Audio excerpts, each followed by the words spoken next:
위대하심과 권능과 영광과 승리와 위엄이 다 주께 속하였사오니 천지에 있는 것이 다 주의 것이로소이다. 여호와여 주권도 주께 속하였사오니 주는 높으사 만물의 머리이심이니이다.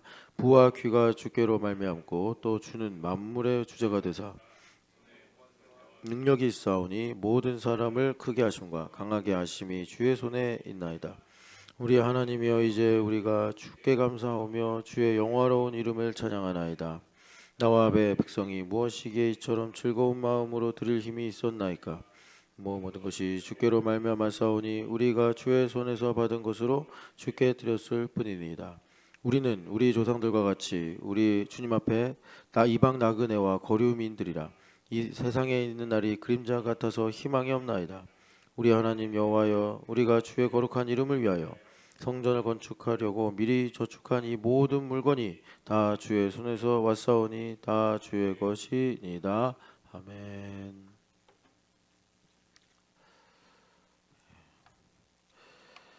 어제 우리가 선부 때 예언의 말씀을 가지고 이제 정리를 했는데 워낙 어떻게 보면 선지서 전체를 다 포괄하는 말씀이니까 좀 방대하다 할 수 있는데 그것을 1시간도 안 되는 시간에 요약을 하려다 보니 조금 이렇게 듬성듬성한 느낌이 있긴 했는데 한번 정리를 하면 이렇습니다. 이거 왜 정리를 하냐면 예언을 하라. 예언을 특별히 추구하라. 그런데 이 예언이라는 것이 그러니까 바울 사도가 이렇게 볼 때 여러 은사들 중에 이 우리를 신령하게 하는 키워드다라고 하는 거죠. 그러니까 어제 금리와 환율을 가지고 얘기했는데 이것 때문에 그러니까 여러 가지 우리가 직면하는 이 현상들이 나타나는 것인데 금리와 환율과 같은 이 말씀 속에 있는 하나님의 법리를 알고 있으면 전문가들이 경기를 예측해서 둔화가 되겠구나 아니면 부양이 되겠구나 하는 것처럼 우리가 일상에서 하나님의 뜻을 분명히 알 수가 있는데 그런데 우리가 그럼에도 불구하고 모르고 오판하고 낙심하는 이유는 경기가 둔화될 것 같은데 나는 그걸 모르고 막 돈을 쓰고 또 경기가 이렇게 살아날 것 같은데 그때는 또 내가 계획을 세우지 못해서 시기를 놓치고 이런 일들이 왜 일어나냐. 하박국 선지자가 말씀하기를 그러니까 하나님께서 말씀하신 거죠. 너의 마음이 교만하고 정직하지 못하여 하나님의 뜻이 틀렸다고 얘기하는 거다. 이렇게 답을 주셨단 말이에요. 그러니까 우리로 말하면 내가 욕심에 사로잡혀 있거나 아니면 교만하다, 정직하지 못하다. 이 말씀은 또 무슨 뜻이냐면 내 뜻이 강화돼서 하나님의 뜻이 상대적으로 틀려 보이는 이런 상황을 가리키는 것입니다. 그래서 우리가 충분히 하나님의 뜻을 알 수 있는데 예수님 말씀처럼 너희가 날씨를 하늘을 보면서 내일은 어떻겠구나, 내일은 비가 오겠구나 이렇게 분별하지 않냐. 하나님의 뜻이 그렇게 어렵고 복잡한 것이 아니다. 우리 마음이 정직하기만 하면 겸손하기만 하면 이걸 우리가 알 수가 있다. 주님 말씀하셨단 말이에요. 그래서 우리가 이제 그 신령한 것을 추구한다. 하나님 중심의 삶을 사는 건데 그런데 이것이 이제 경제적인 현상하고 다른 차이는 뭐냐면 그러니까 방금 말씀드린 대로 신령한 것, 영적인 것. 다시 말해서 성령 하나님께서 이제 나에게 하나님 중심이라는 진리를 가르쳐 주시고 깨닫게 하셔야 그러니까 우리가 이제 일상에서 예언을 하고 살 수 있다. 그러니까 예언이라는 게 뭐냐? 예수님을 떠나면 예언이 없습니다, 여러분. 그건 점쟁이랑 비슷하죠. 그러니까 예레미야서에 이 꿈이나 환상을 보고 그 예언을 하는 사람은 다 거짓말쟁이다라고 이제 예레미야 선지자를 통해서 하나님 말씀하시는 거예요. 그렇다고 그런 것들을 우리가 이제 외면하자라고 말하는 건 아닙니다. 왜냐하면 하나님은 그 김은옥 선교사님 통해 말씀하신 것처럼 다양한 그 방법으로 인격적으로 말씀하시는 분이기 때문에 다만 이제 핵심이 뭐냐면 그 예언은 예수님 오신 그때를 중심으로 오시기 전에는 오실 예수님이 어떤 분이다 이걸 말하는 게 예언이에요. 근데 예수님 워낙 크시고 위대하신 분이니까 그냥 나사렛 이야기, 베들레헴 이야기 이런 것만 해서는 예수님을 가리킬 수 없고, 뭐 바벨론이 어떻게 흥왕했다, 어떻게 소멸되는지, 페르시아 바사가 어떻게 흥왕했다, 소멸되는지, 이집트는 어떻게 하나님께 심판을 받아서 또 그 심판의 결과는 어찌 되는지, 이런 정말 거국적인 하나님의 큰 스케일들로 이제 예수님 오실 예수님이 어떤 분인가를 이제 가리키는 거죠. 그 예수님이 얼마나 크시고 그 예수님을 보내신 하나님의 계획과 뜻이 무엇이고 그 예수님께서 오셔서 하시는 일이 무엇인가, 이거를 말하는 것이 예언입니다. 오늘날 예언은 뭐냐면, 그러니까 그 내 오셔서 하나님의 일을 다 이루시고 내 안에 계신 예수님께서 나를 통해 말씀하시는 것이 예언이에요. 그래서 위로하고 권면하고 덕을 세운다. 그 고린도전서 14장 3절 말씀이죠. 그러니까 내 안에 살아계신 예수님께서 말씀하시면 이 말씀은 천지를 창조하신 하나님 아버지의 말씀과 동일한지라, 그냥 땅에 떨어지는 것이 아니라 그 말씀이 이제 일을 한다는 거죠. 예. 그래서 우리 예수님 믿는 사람들이, 다시 한번 말씀드리지만, 박복하게 살면 안 된다. 박복하게 산다는 거 뭐냐? 기껏 교회 와서 예배하고 기껏 교회 와서 찬양하고 봉사해놓고서 말로 다 깎아먹는 거예요. 말로. 예. 제가 이거를 정말 안타까워서 그래요. 제가 초등학교 때부터 교회를 다니기 시작하면서 너무나 자주 많이 봤어요. 그러니까 여러분도 혹시 이런 생각 해본 적 없으세요? 이제 꼭 다 이런 건 아니에요. 하나님께서 믿음으로 연단을 주셔서 그런 것도 있는데, 좀 한 30년 정도 길게 보면, 한 하나님께서 연단하시는 건 제가 볼 때는 뭐 한 10년 정도 길면, 근데 이제 30년 정도를 이렇게 놓고 보면은 저렇게 교회 봉사면 봉사, 예배면 예배, 교제면 교제 빠짐없는데 왜 이렇게 하는 일보다 안 되고 뭔가 이렇게 될 듯 될 듯 하면서 이렇게 한계를 넘지 못할까. 그래서 이런 상황을 보면 다 대부분이 연단 빼고, 하나님께서 거룩한 뜻이 있어서 연단하시는 거 빼고 입으로 다 깎아먹어. 입으로. 그러니까 성경에 보면은 수군거리지 말라, 비방하지 말라, 원망하지 말라, 불평하지 말라. 왜 이렇게 많겠어요? 성경이 그 도덕률로서 이 말하는 걸 강조해서가 아니라 성도들의 말의 권세 때문에 그렇다는 거죠. 예. 그래가지고 이제 예언을 하라. 그러니까는 이제 우리가 말을 하는데 이 말이 신령한 말이 되게 해라. 하나님 중심의 말이 되게 해라. 그러니까 무슨 말이에요? 오늘날 예언이라는 것은 내 안에 살아계신 예수님께서 말씀하는 거란 말이에요. 그래서 그 내 입에서 나간 말이 이사야서 55장의 말씀처럼 이제 하나님 입에서 나온 말씀이 되어서 그 입의 말이 실제로 나에게 나타나는 것이다. 그 신령한 삶을 살라고 주님께서 말씀하시는데, 그래서 이제 예언에 관한 내용을 어제 정리했고, 오늘 다시 역대상 29장 말씀을 이제 보는데요. 여기서 이제 성전으로 지어져 가는 것을 중심으로 우리가 다윗의 말씀을 보고 있습니다. 이제 성전하면은 성전을 짓는 재료. 그러니까 여러분들이 그 출애굽기에 성막을 가서 보면 이런 일이 있잖아요. 모세가 성막을 지어야 되는데 광야에서 무슨 뭐 여러분 재료를 사올 수 있는 데가 없잖아요. 그러니까 이제 예물을 받습니다. 그럼 이 누구죠?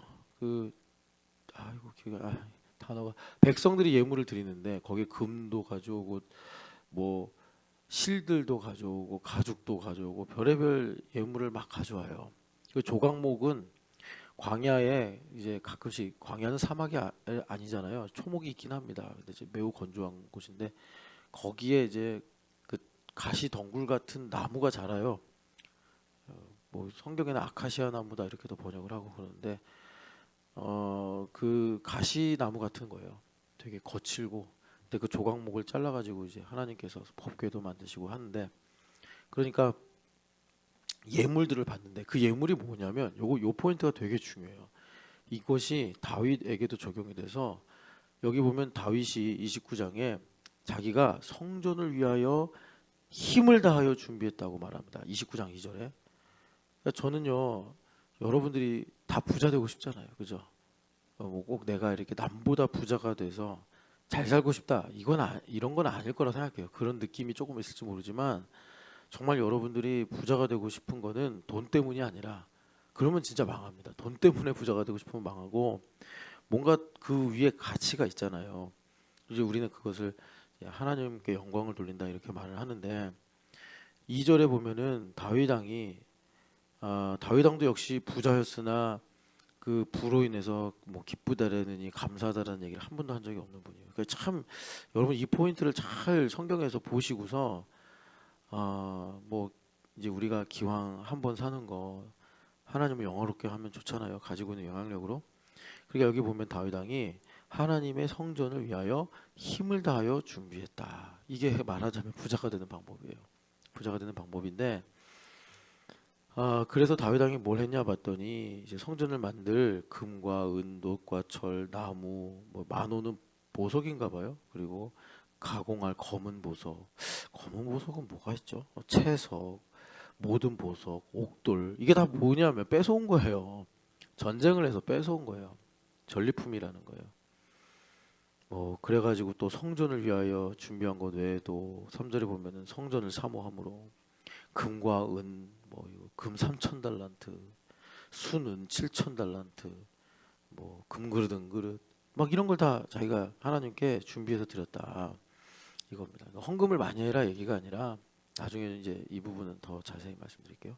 그러니까 다윗 왕이 이렇게 이제 성전을 세우기 위해 힘을 다하여 준비했다고 하는데 그러니까 출애굽기도 마찬가지입니다. 성막을 짓는데 이스라엘 백성들이 다 출애굽할 때 뺏어왔어요. 근데 그게 뺏어온 게 아니라 되게 재밌는데 하도 10번의 재앙 때문에 애굽인들이 고생했잖아요. 뭐 여러분들 다 아시겠지만 초토화됐어요. 초토화. 한 7번째인가 8번째쯤에 신하들이 그래요. 왕이요 정신을 차리소서. 애굽이 망하게 된 걸 아직도 모릅니까? 그러면서 막 이젠 그만하자고 신하들마저 이제 그런 분위기인 거예요. 그런데 마침내 10번째 재앙, 이제 장자들이 죽는 그 재앙이 딱 임하니까 나중에 또 파라오가 쫓아오긴 했어도 그 순간 맥이 확 풀린 거예요. 야, 이건 안 되겠다. 뭐 저는 자세하게 역사적인 내용은 모르는데 그때 왕이 람세스라면서요. 람세스. 그때 람세스 때 뭐 이집트가 대단했다 이렇게 얘기하는데 한순간에 그냥 완전히 폭락을 해버린 거죠. 그러니까 그런 이제 분위기와 파라오의 결정이 딱 만나면서 애굽 사람들이 잘 가. 제발 떠나줘. 그러면서 집에 있는 10번의 재앙이 뭐 이렇게 집에 있는 금이나 은이나 보석 이런 거는 이제 상하지 않겠으니까 그걸 죄다 가지고 그 이스라엘 백성들 잘 가라고 갖다 주는 거예요. 이게 뭐냐면 만물이 그러니까 하나님께 영광을 돌리기 위해 모이는 겁니다. 알고 보니까 그걸 하나님 왜 이렇게 모으게 하셨냐? 성전을 세우려고. 성전을 세우려고. 잘 여러분들이 그러니까 이 땅에서 우리가 어쨌든 영향력을 갖고 하나님께 영광 돌리고 살길 원하잖아요. 그 내용이 이제 성전 성막에 있더라. 다윗 왕도 똑같아요. 다윗 왕은 뭐 출애굽하는 양상이랑은 다르지만 전쟁을 하면서 그 거기 이제 온 각국에 있는 여러 진귀한 보물들 금과 은들을 다 가져와 가지고 전쟁하면 이기니까 가져와서 이제 여기 성전을 위하여 다 드렸다 이렇게 이제 말씀하는 거예요. 그래서 이런 것을 이사야서 60장에 영광쟁이잖아요. 영광의 법리로 이렇게 주님 말씀하시는데 바다의 부가 제단에 하나님께 영광을 돌리기 위해서 몰려온다 이렇게 말씀하는 거예요. 그러니까 이겁니다, 여러분. 만물은 그냥 만물일 뿐이에요. 뭐 대단하거나 복잡한 게 아니에요.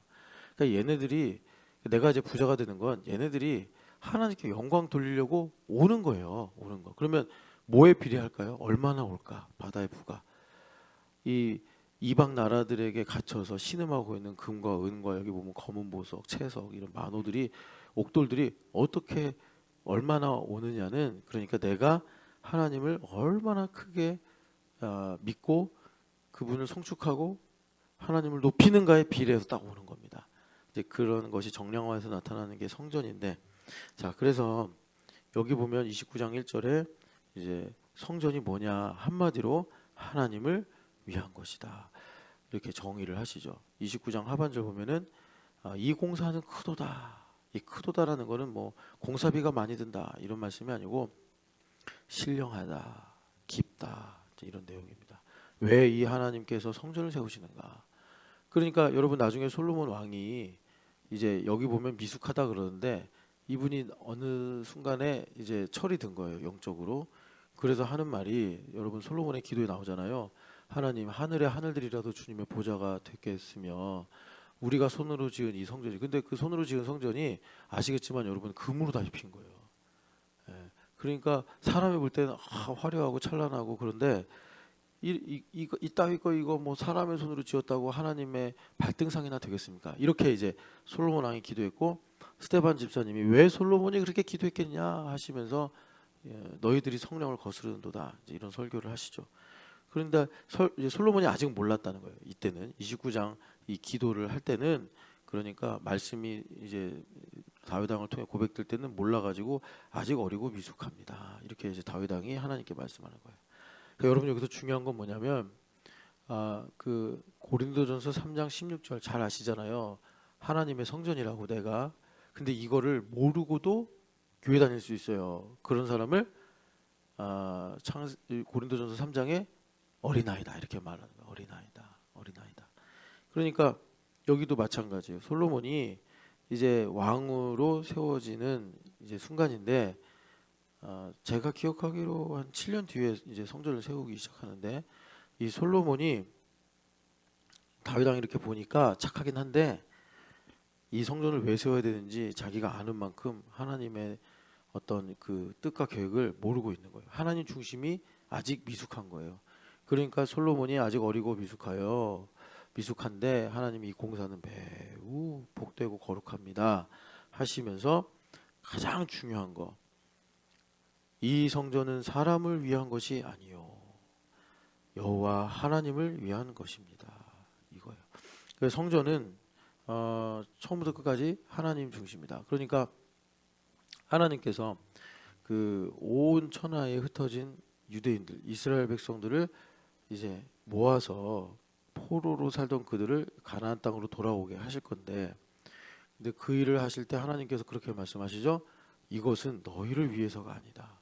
근데 우리의 이 피부로 실감이 되기는 나를 위한 일인데, 왜냐하면 내가 이제 포로로 살다가 원래 고향 땅으로 돌아가는 거니까, 하나님께서 우리를 위해서 고레스 왕을 이제 가르치셔가지고 고레스 왕이 다 돌아가라 이렇게 이제 선포를 하는 거죠.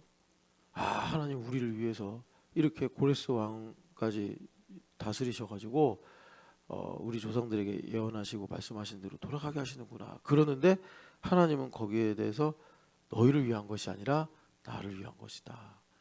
내 거룩한 이름을 내가 아껴서 너희들 때문에 이방 나라에서 더럽혀졌는데 그 이름을 내가 거룩하게 하기 위해서 이 일을 하는 것이다 라고 말씀하신단 말이죠.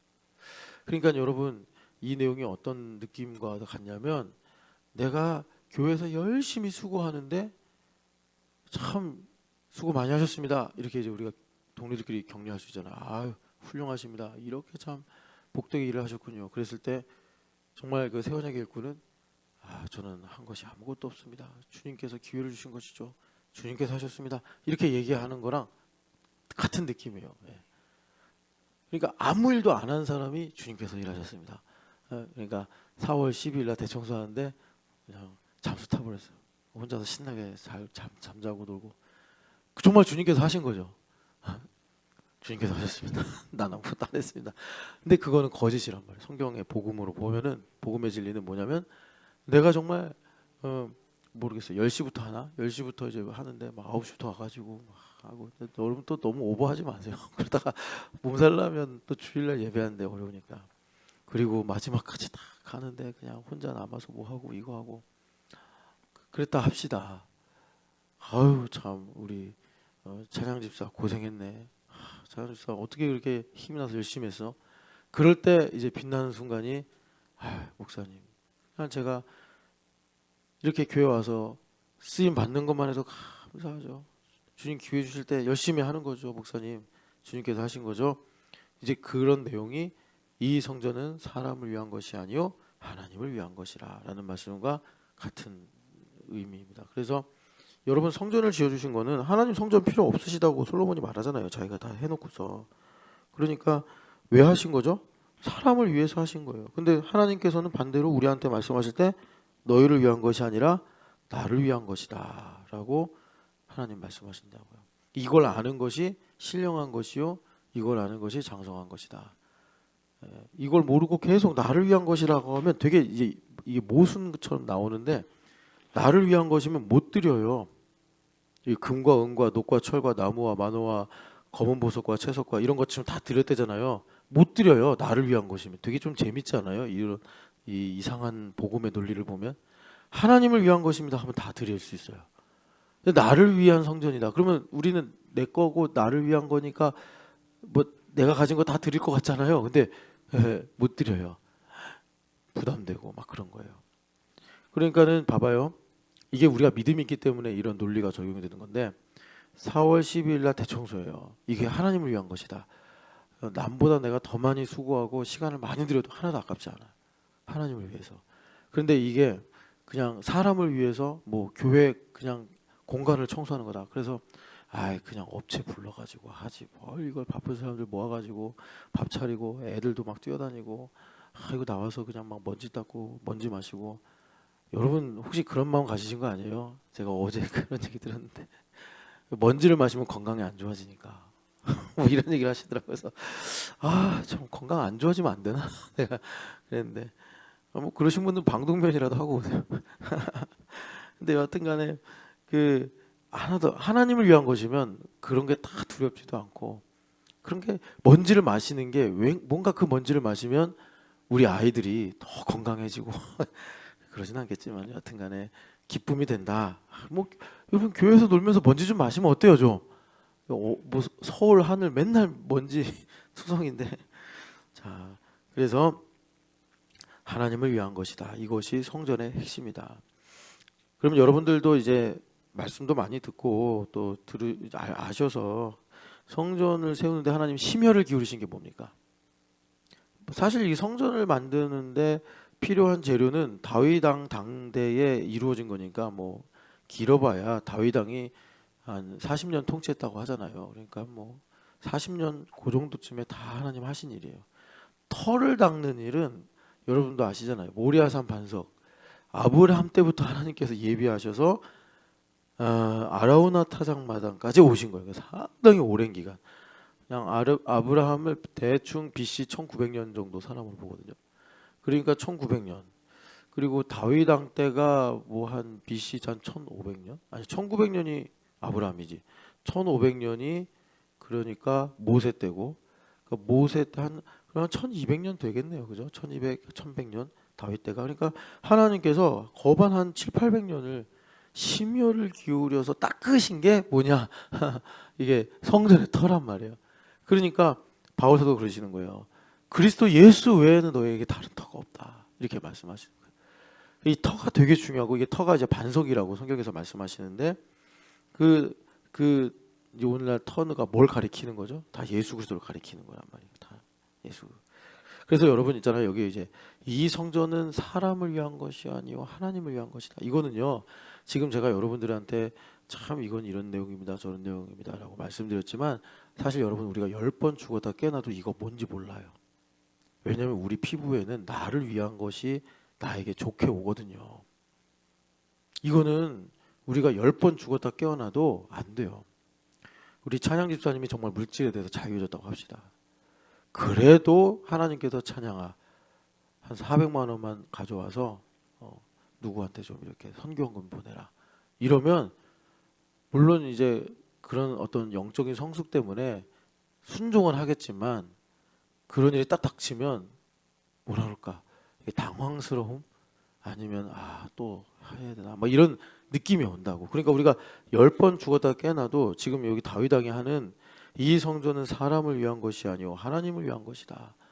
내 일상의 모든 작은 것에서부터 큰 일까지 이것이 다 하나님을 위한 것이다 라는 말을, 이제 우리가 그런 거 있잖아요. 뭐 미네르바의 부엉이가 황혼역부터 날기 시작한다. 지나고 나면 알아요. 지나고 나면 그게 하나님을 위한 것이었구나. 근데 이제 신령하다는 건 뭐냐면, 지나기 전에 어제 비유로 말씀드린 것처럼 옥수수 밭을 나오면 내가 있던 데가 저기였구나. 그래서 이 옥수수 밭에 길이 이렇게 나 있는 거였네. 아이고 내가 저쯤에서 왼쪽으로 갔으면 완전히 왔던 길로 돌아갈 뻔했네. 이렇게 우리가 지나오고 나면 알 수 있어요. 근데 신령한 사람은 옥수수밭 한가운데서 방향을 잡는 사람이 신령한 사람이에요. 계절 한복판에서 하나님의 뜻이 무엇인지를 아는 사람이 신령한 사람이라는 거예요. 그래서 그 옥수수밭 한가운데서 에콜로케이션이라고 그 반향, 그러니까 음파가 이게 부딪혀서 나오잖아요. 그 소리를 듣고 성령 하나님의 음성을 그렇게 이제 이해하는 겁니다. 그렇게 내가 듣고 하나님께서 지시하는 땅으로 방향으로 우리가 가는 것인데 하나님을 위한 것이다.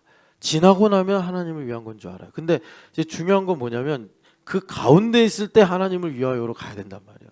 그 가운데 있을 때 맨맨 놀지 말고 하나님을 위하여 이게 돼야 되는데 그럴 수 있는 유일한 방법은 딱 하나밖에 없어요. 예수 그리스도를 나의 주인으로 모시는 방법밖에 없어요. 10번 깨어났다 죽어도 우리는 하나님을 위하여가 언제나 불편하게 느껴지고 내가 생각하는 것을 뭐라 그럴까 거스르는 것처럼 느껴지고 더 나아가서 나를 위한 것과 반대라는 느낌이 들어요. 우리는 이거 여기서 아무도 저는 아닙니다. 장담할 수 있는 사람 아무도 없어요. 이거는 정말 해결되려면 죽어야 되고 그래서 정말 죄의 흔적과 모든 어떤 이 기억이 완전히 이제 말소돼서 내 육체와 혼에 그게 전혀 없을 그 부활체를 입었을 때 이제 우리가 완전해지는 거고 여기서 그래서 여기 이제 미숙하다 어리다 장성하다 온전하다라는 건 뭐냐면 하나님을 위하여 딱 하려고 그러면 벌써 좀 불편하고 이런 느낌 내 생각과 약간 거슬리는 거 이제 그럴 때 그거를 내가 믿음으로 그러니까 넘어가는 게 어른이다. 신령한 사람이고 그리고 장성한 사람이다. 어린아이는 이제 하나님을 위하여 그랬는데 내 기분이 상하고 내 뜻과 다르고 내 계획과 좀 이렇게 이질적으로 좀 차이가 있고 이러면 거기서 이제 껌껌이 부딪히는 거예요. 껌껌이. 그래서 우리가 성전의 핵심이 하나님을 위하여인데 이 하나님을 위하여는 뭐 여기 보니까 노제 어머니 뭐 여러분 이제 일은 되셨는데 우리 어머니도 우리랑 똑같아요. 그렇게 예수님을 오래 믿으시고 우리보다 기도를 훨씬 더 하셨을 것임에도 불구하고 오늘 또 노제 어머니에게 성령 하나님께서 내 딸아 하고 하나님을 위하여 말씀하시면 어머니도 기도를 해야 되고 찬양을 해야 되고 하나님 앞에 무릎 꿇어야 되고 그래야 된다고. 우리만 그런 게 아니라 어머니라 할지라도 제일 어린 사람이 누구냐? 조은영이 제일 어린가? 전지현이 제일 어린가? 아니 모르겠네. 내 밑으로는 다 똑같아. 그러니까 아무리 전지현이 하나님 이래도 전지현도 힘든 거야. 하나님 이거 목소리가 그런 거예요. 그래서 예수님을 주인으로 모시는 것만이 해결책이다. 예수 그리스도라는 터 위에 서 있어야 한다. 그래야지 하나님을 위하여가 우리의 삶에 흔들리지 않는다. 그러면 이제 예수 그리스도를 나의 주로 모시는 것이 내가 예수 그리스도를 나의 터로 반석으로 삼는 것인데 그걸 하나님께서 신약 성경의 이 말씀처럼 스테이트먼트로 안 주셨어요. 그게 되게 미묘하면서 그리고 깊이가 있다는 거예요. 스테이트먼트로는 담을 수 없어. 신약 성경에는 이렇게 스테이트먼트로 많이 하나님의 진리를 우리한테 주시잖아요. 그래서 이 터에 관한 얘기는 하나님께서 디스크립션으로 주셨어요. 두 가지잖아요. 하나는 아브라함이 이삭을 바친 모리아 반석 사건. 하나는 다윗 왕이 군대 수를 셌다가 완전히 그날 그냥 나라가 폭삭 망하게 됐을 때 하나님께서 용서를 해주시고 구원을 베푸신 아라우나 타작마당 사건 요겁니다. 요 두 가지 이야기 내러티브가 이제 우리에게 하나님을 위하여가 뭔가 예수님을 나의 터로 삼는다는 게 뭔가를 느끼게 해주시는 거예요. 느끼게 이제 나중에는 알게 되고 꼭 깨닫게 하시는 거겠죠. 그래서 여러분 이제 어릴 때부터 들었던 아니면 예수님 믿고 여러분 아브라함이 이삭을 그 번제로 반석 위에 바쳤는데 하나님께서 또 예비하시고 그래서 여호와 이레 이건 뭐 여러분들 얼마나 많이 들으시고 또 다 알고 계시는 거예요. 그런데 이 디스크리션으로 하나님께서 주셨다는 건 뭐냐면 듣고 죽을 때까지 들어야지. 그러니까 우리에게 그 내러티브에 담겨 있는 하나님의 진리가 이제 살이 되고 피가 된다라는 뜻입니다. 그러니까 우리가 이미 다 알아서 뭐 성경 말씀 본문을 다 외우는 건 아니겠지만 또 오늘 성경을 펴고 그 본문을 읽으면 새로운 게 그게 디스크리션의 참 그 백미예요. 그래서 이제 아브라함이 여러분 잘 아시겠지만 이제 그 얘기를 여기서 다시 한번 쭉 다 할 수는 없고 1번 아들을 바쳐라. 근데 그 아들을 바치라는 거는 하나님의 약속하고도 반대되고 하나님께서 그러셨잖아요. 이제 그 아들을 줄 거고 이것으로 이제 큰 그러니까 민족을 이룰 것이다 했는데 아니 그러면 아들 하나를 더 주든지 그러시지도 않을 거면서 아들을 바치래. 이거는 그러니까 아브라함이 가지고 있는 신학하고도 충돌되는 내용. 그리고 아브라함은 또 얼마나 이삭을 사랑했겠어요. 그 인간적인 마음에도 충돌하는 내용. 그러니까 아브라함이 도대체 이거를 그쵸? 어떻게 순종을 할까? 근데 아브라함이 거기 성경 보면은 정확하게 타이밍을 말씀하시는데 하나님께서 이삭을 바쳐라 하는 그 말씀을 그 전날 아침 하셨는지 저녁에 하셨는지 모르겠지만 다음날 일어나자마자 종 한 명 딱 데리고 출발했다. 사라하고 상의도 안 하고. 아 이것도 참 대단한 경험치죠. 사라한테 말해봐야 또 바가지 긁고 딴소리 할 테니까 사라 딱 조용히 해. 아무 말도 안 하고 쓱 여행 좀 갔다 올게 하고 간 거죠.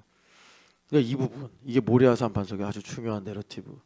그리고 하나님께서 그 이삭을 이제 하나님께 드릴 때 잠깐만 하시면서 뭐라고 하냐면 그 잠깐만이라고는 안 하시고 아브라함아 이름을 부르신 다음에 뭐라고 하셨냐면 너가 이제야 나를 경외하는 줄을 알았다 이렇게 말씀하신단 말이죠.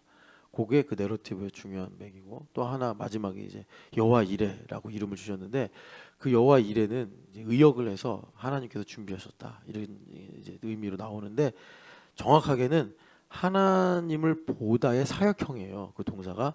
그러니까 하나님께서 보여지셨다. 하나님께서 나타나셨다. 그래서 하나님을 본 사람이 없을 때 하나님의 품에서 독생하신 이가 우리에게 하나님을 나타내셨다. 그 예수님의 이름이 여호와 이레가 되는 겁니다. 그래서 예수님 뵌 거예요. 아브라함 할아버지가 그 모든 이야기를 통해서. 그래서 이 모리아산 반석을 하나님께서 그때 딱 보시고 귀하게 여기셔서 나중에 이제 다윗 때인데 이것도 중요해요. 다윗 왕이 아라우나에게 그 이제 그 아라우나가 여부스 사람이었잖아요. 이방인이에요, 이방인. 여부스 사람. 그러니까 참 하나님 모략은 참 알다가도 모르겠어요.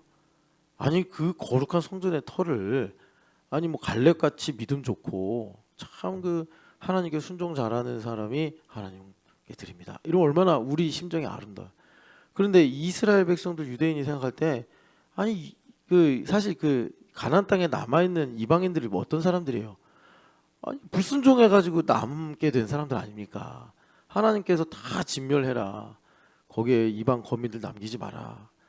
했는데 이스라엘 백성들이 그냥 살만하니까 이제 그만한 거예요. 그래가지고 복임에 하나님 나타나셔서 니들이 순종 안 했기 때문에 남겨놓은 이방인들이 너희들의 가시가 될 것이다. 그래가지고 엉엉엉 울었잖아요. 이스라엘 백성들이.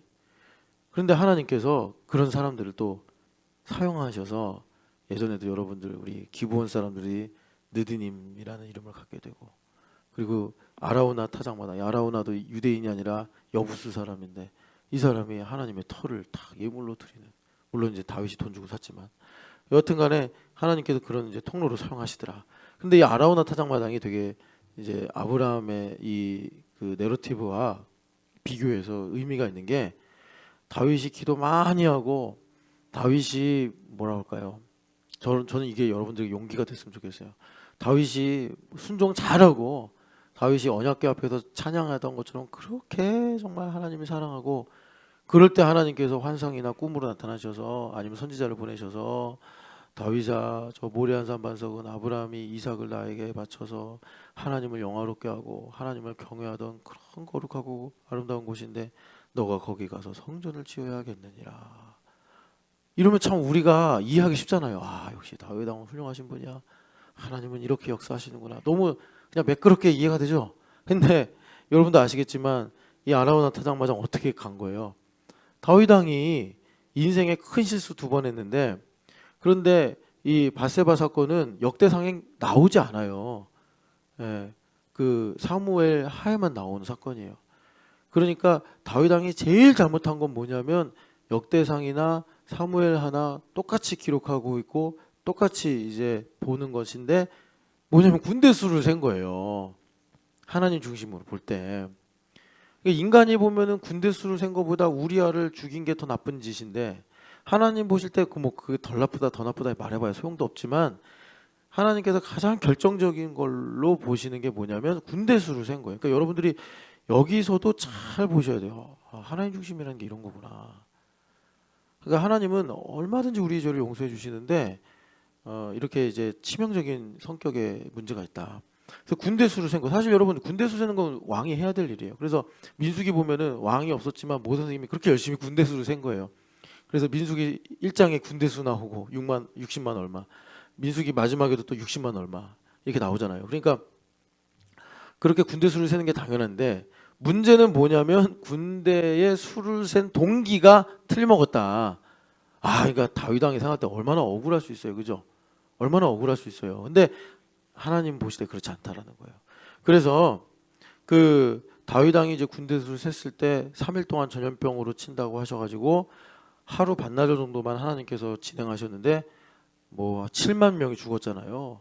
여러분 지금도 만약에 코로나 같은 정말 위험한 이제 바이러스가 퍼져서 우리나라에서 7만 명 죽는다, 우리나라 난리 나겠죠, 그죠? 몇백 명 죽어도 뭐 교회도 못 오게 하고 회사도 출근 못 하게 하고 막 그랬잖아요. 그러니까 그 당시 7만 명이면 어마어마한 수라는 거죠.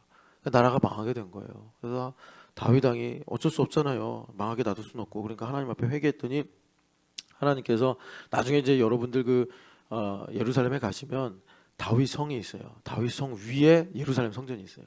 그러니까 보시면 동선이 약간 그려지실 거예요. 다윗이 살던 집에서 이렇게 올라가면 저기가 예루살렘 성전이구나. 그래가지고 다윗 왕이 그때 성전이 없을 때잖아요. 그냥 아라우나 타작마당인데 거기 갔을 때 하나님께서 이제 그 속죄제를 받으시고 하나님께서 제사를 받으시고 그리고 이제 사해 주시는 내용이 아라우나의 타작마당인데 이 과정을 통해서 그러니까 다윗 왕의 죄죠. 다윗 왕의 잘못을 통해서 하나님께서 어떻게 하시는 거예요? 성전의 터를 예비하신 거예요. 그래서 솔로몬이 거기다 이제 성전 딱 세운 거예요. 근데 성경에 보면은 다윗 왕이 이렇게 그러니까 이제 역대상에서 이곳이 하나님의 제단이다 이렇게 말한 거 빼고는 여기다 뭘 하겠다 이런 걸 말한 적이 없어요. 그리고 솔로몬한테도 야, 너 성전 지을 때 딴 데다 가지 말고 저기 아라우나의 타작마당에다 성전 지어야 된다 이렇게 말한 장면이 없어요. 그러니까는 말을 안 했다는 게 아니라 다윗 왕이 이제 솔로몬에게 여러 가지 설계도를 가르쳐 줄 때 분명히 얘기했겠죠. 내가 이러이러해서 아라우나 타작마당을 샀는데 내가 설계도를 그리면서 하나님께 묵상하고 기도해 보니까 그 일이 하나님께서 성전을 세우시려고 했던 준비 과정이었다. 야, 봐라 솔로몬, 하나님 얼마나 자비로우시냐. 야, 네 아버지가 전쟁에 나가서 얼마나 승리하고 하나님 앞에 잘해보려고 노력하고 너 그거 알지? 그런데 하나님은 말이야, 나의 가장 인생의 최악의 실수라고 하는 것까지 하나님께서 버리지 않고 사용하셔서 내가 인생에서 제일 잘한 게 뭐겠냐? 이 성전 준비하고 터 준비한 건데 그 중에 하나인 터를 준비하게 하신 하나님이시다. 하나님 이렇게 좋은 분이다. 그러니까 솔로몬 왕이 열왕기상 8장에 두 손을 들고 기도하는데 하나님 한 사람이라도 회개하면 이 나라를 고쳐주시고 어떤 사람이 기도하면 뭐 재앙을 하나님 멈춰주시고 기근에서 구원하시고 이렇게 이제 솔로몬이 기도를 하는 거예요. 이곳이 그런 곳이다 이러니까. 그러니까 하나님은 이렇게 역사하시는 분이에요. 그래서 좋으신 하나님인 거예요. 나의 허물까지도 나의 고통까지도 나의 최악의 모습까지도 하나님은 씻기고 닦으시고 입히시고 꼬매시고 해가지고 새롭게 쓰시는 거예요. 하나님께서 영원하고 아름다운 것으로. 그러니까 이런 것을 깨달으면 정말 하나님 좋으신 분이구나.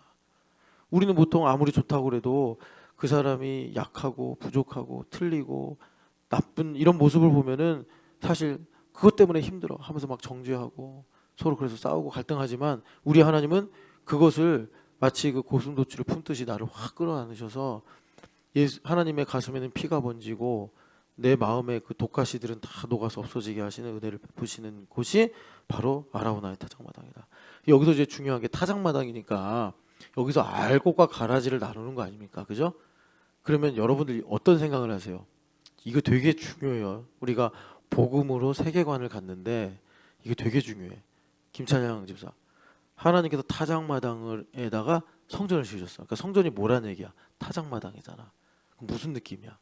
지금 하나님께서 김찬양은 가라진가 알곡인가 살피시겠지. 그래서 인생이 힘든 거야.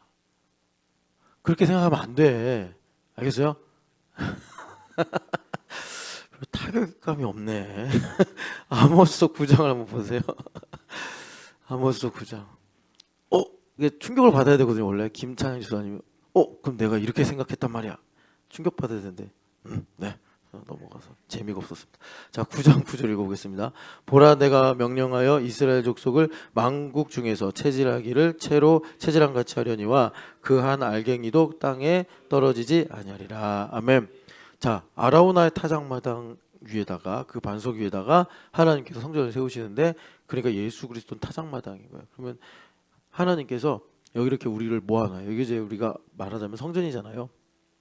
모아놔서 어떤 놈이, 그러니까 겨자씨가 아니라 뭐죠? 가라진가. 저기 눈 감고 있는 허윤실이 가라진가. 뭐 이게 또 피곤해? 왜 그래? 어제 이제 성현이가 안 재웠어요? 아니요. 힘내요. 저기 허우성이 가라진가. 지금 새벽 예배도 안 나온 주연이 가라진가 보구나. 주님께서 박윤이가 가라진가.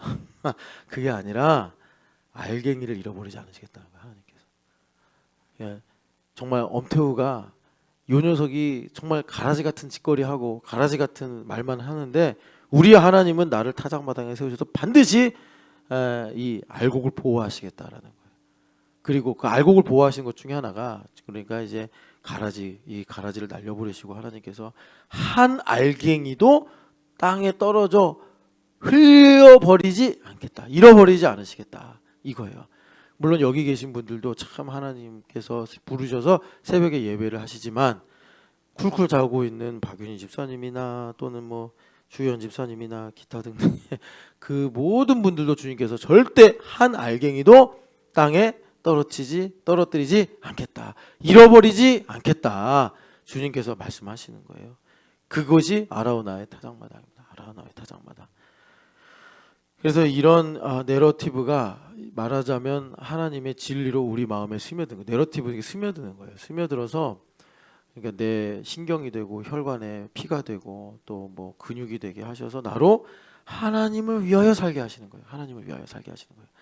그래서 하나님을 위하여 살게 되니 어떻게 됩니까? 하나님을 위하여 예수 그리스도가 나의 반석이 되셔서 요동하지 않는 거예요. 여러분, 그러니까 내가 무슨 일을 하다가 뭐 안 되고 힘들고 속상하면 우리 마음이 약해지지 않습니까? 그건 뭐냐면 하나님께서 다시 한번 터를 다듬어 주시는 거예요. 내 터가 반석 위에 서 있으면 예수님께서 마태복음 7장에 말씀하신 것처럼 탕류가 닥쳐도 요동하지 않고 오히려 더 온전하게 딱 버티는데, 모래 위에 지으니까 탕류가 닥치면 흔들흔들거리고, 얼마 전에 저 동남아시아 7.7 강진이 닥쳤는데 중국에서 지은 빌딩만 다 무너졌대요. 웃을 일이 아닌데, 그래도 인명피해는 없었던 게 이제 공사 중이라서. 예, 근데 나머지 뭐 이제 다른 나라들이 지은 것들은 뭐 흔들리긴 했어도 무너지진 않았는데 중국 것만 무너졌대. 참. 여튼간에 여러분, 우리가 하나님을 위하여, 하나님께서 계속해서 여러분 아브라함과 이제 다윗의 내러티브를 통해서 이것이 하나님을 위하여구나, 이거를 우리가 아둔하고 어리석어서 스테이트먼트로는 한계가 있으니 하나님께서 이렇게 내러티브를 해가지고, 어릴 때부터 할머니에게 계속 동화 이야기를 듣고 자란 아이는 그 동화에 뭐 대단한 교훈이나 높은 이론이 없어도 그게 자신에게 추억이 되고 꿈이 되고, 또 어떻게 보면 거기서 또 지혜를 얻으면 힘이 된단 말이에요. 그런 것처럼 하나님께서 우리에게 이렇게 아브라함 이야기, 다윗 왕 이야기를 주셔서 하나님 중심이 우리 뼈에 완전히 사무치게 하셔서 우리 인생이 요동하거나 흔들리지 않는 성전으로 지어지도록 하시더라라는 것입니다. 그래서 하나님 위하여라는 임계점이 넘어가면 이제 장성한 자구나, 단단한 음식을 먹을 수 있구나, 이렇게 볼 수 있어요. 단단한 음식을 먹는다, 이게 뭐겠어요? 그러니까 이제 우리가 오늘 시간이 없어서 이 예물에 관해서 이제 들어야 되는데, 그 예물로 하나님께 성전을 짓는 거 아닙니까? 단단한 음식을 먹는 게 뭐겠어요? 신음하는 하나님의 피조물들이 나에게로 와서 하나님께 영광 돌리는 게 내가 단단한 음식을 먹는 거예요. 단단한 음식을. 단단한 음식을 먹다가 이런 거예요. 내가 안 기쁜데 감사 찬양하는 게 단단한 음식을 먹는 거예요. 내가 당연히 기뻐할 만하고 감사할 만할 때 찬양하는 거는 저주를 먹는 거고, 내가 지금 감사할 수 없는데 하박국 선지자의 말처럼 무화과 나무에 잎사귀가 마르고 포도나무에 열매가 없고 우리의 양떼가 없고 양간에 송아지가 없는데 내가 하나님으로 인하여 찬양한다. 그래서 사슴이 높은 곳을 다니듯이, 여러분들이 다큐멘터리 보면 사슴들이 정말 신기하잖아요. 막 퓨마가 따라와요. 근데 여러분 놀라운 거 아세요? 사슴이 그 절벽에 딱, 그거 어떻게 다 가능한지 몰라요? 이렇게 딱 서 있는 거예요. 그러니까 입맛만 다시 다 가요. 그 맹수가, 하나님께서 그렇게 우리를 높은 곳을 다니게 하신다. 단단한 음식을 먹게 하셔서. 그렇게 되면은 이제 하나님께서 나를 통해서, 그러니까 하나님의 성전을 짓는, 하나님께 예배를 하는 그런 이 예물의 일들을 우리에게 이루어 주신다라고 말씀하시는 것입니다. 그래서 오늘은 일단 터에 관한 이야기만 다시 한번 나눴는데, 하나님께서 두 가지 내러티브로 우리에게 예수 그리스도가 나의 반석이 되시는 것을 이제 말씀하신다. 이 내러티브를 묵상하고 우리가 알아갈 때 아브라함의 삶이, 또 다윗의 인생 고백이 나에게 스며들어서 예수 그리스도를 나의 주인으로 모시고 요동하지 않는 성전의 터를 하나님께서 우리에게 베풀어 주신다. 그렇게 되면 내가 하나님을 위하여 이렇게 되는데, 그 하나님을 위하여가 될 때 말하자면 여러분 이겁니다. 그 이제 읽고만 넘어갈, 내일 더 자세하게 나누죠. 14절 하반절 보면은 이 모든 것이 주께로 말미암았사오니 우리가 주의 손에서 받은 것으로 주께 드렸을 뿐이다. 이 말씀이 뭐냐면 이겁니다. 양집사님이 뭘 해야 되는데, 여러분 이 땅에서 뭘 하려면 뭐 돈이 있든지 능력이 있든지 힘이 있든지 해야 될 거 아니에요. 그럼 걔네들이 양집사님한테 와서 협조를 해줘야 되는 거라. 하나님 중심으로 보면. 그럼 걔네들을 오게 해야 되는, 말하자면 어떤 키워드가 있어야 될 거 아니에요. 그 키워드를 여러분, 양집사님의 키워드, 신집사님의 키워드, 임집사님의 키워드 다를 거 아니에요. 똑같은 열쇠로 하면 뭐 이제 어려울 게 뭐가 있겠어요. 그러니까 비밀번호가 있는데, 그래서 바울서도 이 신비를 너희가 알기로 하노라 그랬는데, 그 비밀번호가 다 다르단 말이에요. 근데 그 비밀번호를 각자 고유한 그 신앙의 고백을 이 다윗 왕을 통해서 말씀하셨는데, 그게 뭐냐면 주님의 손으로부터 와서 주님께로 돌아가는 거구나. 이 이치를 알면 그 비밀번호가 보인다는 거예요. 그래서 내가 성전으로 지어져가는 예물을 하나님께 드리게 된다라는 것입니다. 그래서 16절에도 다시 한번 반복하는 거예요. 이 모든 것을 다 주님께 드렸는데, 미리 저축한 이 모든 물건들을 내가 모아서 하나님께 드리는데, 16절 그 마지막 절 보면 이게 다 주님의 손에서 와서 주님께로 돌아가는 것일 뿐입니다. 이거예요. 여러분들 이거를 실감나게 가르쳐 주는 게 뭐냐면, 제가 러닝하는 걸로 알 수 있을까요? 아니에요. 지가 잘나서 러닝하는 줄 알아. 그게 아니고 이 진리를 우리에게 뼈 깊이 가르쳐 주는 게 뭐냐면 이런 거예요. 제 인생의 고통이 하나님께로부터 와서 하나님께로 돌아가는 것이구나 라는 것을 기가 막히게 알게 해줘요. 고통이. 그게 뭔지 여러분들이 좀 알고 싶으시면 아주 맑은 날, 그러니까 지난번 우리 아이들하고 갔던 그 속초 하늘처럼, 거기서 화성이 저렇구나. 목성, 저 화성과 목성을 봤다니까요. 그리고 별자리, 그게 그런 지혜를 가르쳐주는 이치예요. 그래서 하나님께서 모든 것이 하나님께로부터 와서 하나님께로 돌아가는구나. 이것을 우리가 인생의 길로 깨닫고 고백하게 될 때, 말하자면 이제 하나님께서 이제 성전을 지으실 때, 우리를 성전으로 지으시잖아요. 그럴 때 이제 만물이 협조를 하는 그런 하나님의 지혜요 능력이 되는 줄을 믿습니다.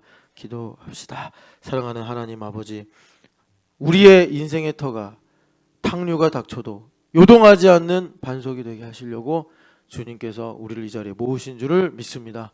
하나님 아버지, 아라우나의 타작마당처럼, 모리아산의 반석처럼 예수 그리스도를 나의 주로 모시는 신앙 고백이 든든하게 세워지게 하여 주시옵시고, 구하옵고 바라옵기는 하나님, 오늘 기도하는 주의 종들에게 다윗이 그의 인생을 관통하는 진리를 깨달았던 것처럼 모든 것이 주님으로부터 와서 하나도 빠짐없이 주님께로 돌아가는 것임을 하나님, 우리 인생의 많은 일들로 깨닫고 하라 주님을 노래하고 찬양하는 저희들 되게 하여 주시옵소서. 부활하신 예수님의 이름으로 기도합니다.